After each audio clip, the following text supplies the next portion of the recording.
I received an interesting and kind of thought-provoking YouTube comment recently that I wanted to expand on and explore in a video like this. The commenter wrote a simple question, but it's actually quite profound. The commenter was asking, is marriage necessary in the modern world? It's a good question. I don't know if I have the answer, but I'm going to at least try to strive toward the answer in today's video. My name is Zachary Stockill, and since 2013, I've been helping men and women from all over the world overcome retroactive jealousy and save their relationships. If you'd like more information about my work or you'd like to work with me one-on-one, please visit my website at retroactivejealousy.com. For the people here for the first time, the term retroactive jealousy refers to unwanted intrusive thoughts, often obsessive curiosity, and what I like to call mental movies about your partner's past relationships and or sexual history. I don't know how much we'll talk about retroactive jealousy in today's video, but in case I use that term, that's what it means. So is marriage necessary? This is a question that has been on my mind a lot lately. In particular, in my personal life, I don't often share a lot of the details about my more recent personal life on this channel, but I'm speaking to you today as an engaged man. In fact, by the time this video comes out, I might be married. I don't know. You can check to see if there's a ring in the next video. And this is an issue that I've thought about a lot over the past couple of years. I've been in a long-term relationship for several years now. I popped the question last year. We're getting ready to get married. The caterer's been paid. The venue's been booked. Things are getting very real. And I've never been married before. So this is all a big deal to me.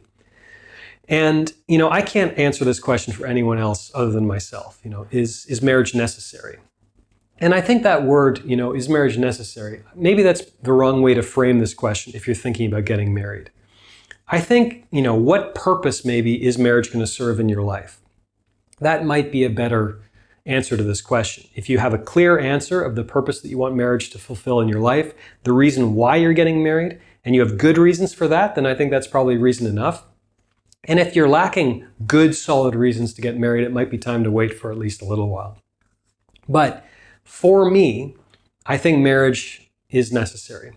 And the thing that really sold me on the concept, it's funny to say that because a lot of people just take it for granted when people get married.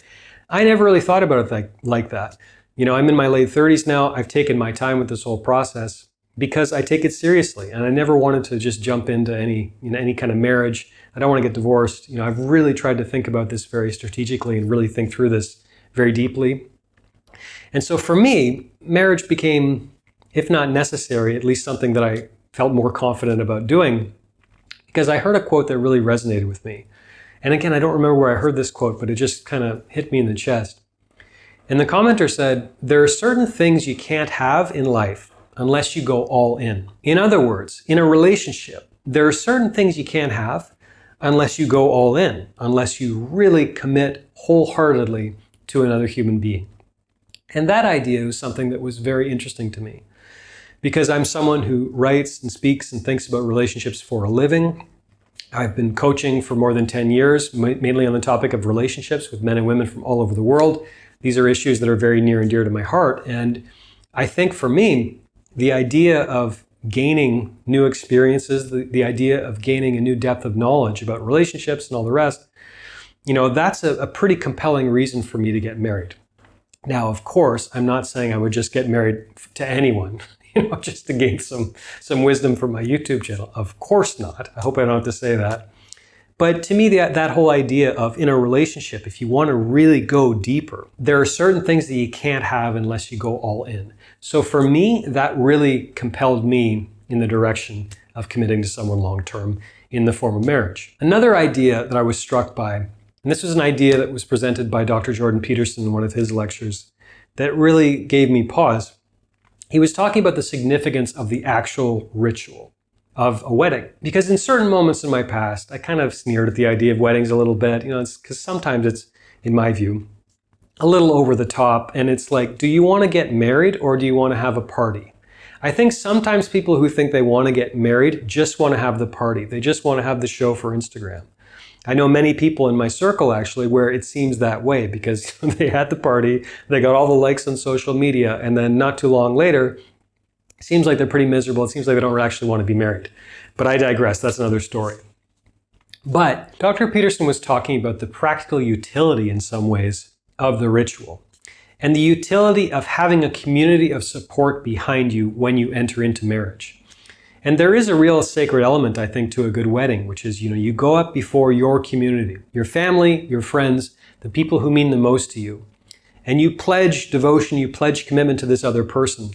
And in some ways, maybe you do that because you realize that you need help and you're going to need help. Because marriage is very, very difficult. And I think it becomes even more difficult if you're isolated. If you don't have family and friends who have your back, who can give you advice, who can give you support, who can encourage you to hang in there when things get tough. Because they will get tough. In every marriage, in any long-term relationship, hard days are ahead if you haven't experienced them already. And again, this really made sense to me because it's like, okay, I get it. There's an actual practical utility to having that ceremony and having that ritual in front of your community, to some extent, rather than eloping maybe, although nothing against people who elope, you still post the pictures on social media, I'm sure you still get support as well.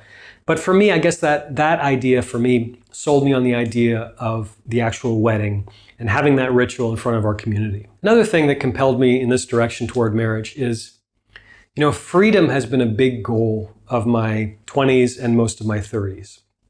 It's a very compelling goal for me, the idea of freedom. Freedom of my time, freedom of movement, financial freedom, freedom in all aspects, basically, of life. That's really a motivating force for me. And in the past, I thought that any kind of commitment would really limit my freedom. Now, I've been in several relationships. I'm not some commitment phobe, but the idea of big commitments like marriage or buying a house or things like that, I've always really been hesitant with that stuff because in some ways I feared it, because that's pretty much the biggest commitment you can make, other than perhaps raising a child. Those are big commitments.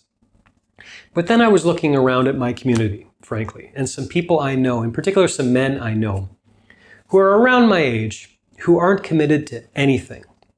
They're not necessarily committed to their job or their work. They're not committed to their woman truly or their partner. They're not committed to the place they live. They're not really committed to their friends. There's this complete lack of commitment. I was thinking of a few examples in particular, and I realized that each of these people I know, each of these men, are miserable in their own way. And I think at least part of their misery is due to the fact that they completely lack commitment. And thus, the people around them are less committed to them because they sense this person's lack of commitment in return. I didn't want to be like that. And again, I think there are certain things that maybe I can't have in relationship unless I go all in, unless I truly commit. I could go on about this topic, perhaps I will in a future video, but that's my response to the whole question of, is marriage necessary? I don't know if it's necessary for you, but increasingly it has felt necessary to me for those reasons. Thanks for listening, thanks for watching. If you benefited from this video, take a moment to let me know by clicking the like button below. Also leave a comment, particularly anyone married or thinking about getting married. I'd really appreciate hearing from you. While you're at it, please be sure you are subscribed to my channel as well to be notified of new videos moving forward. Thanks again for watching, and I'll talk to you again soon.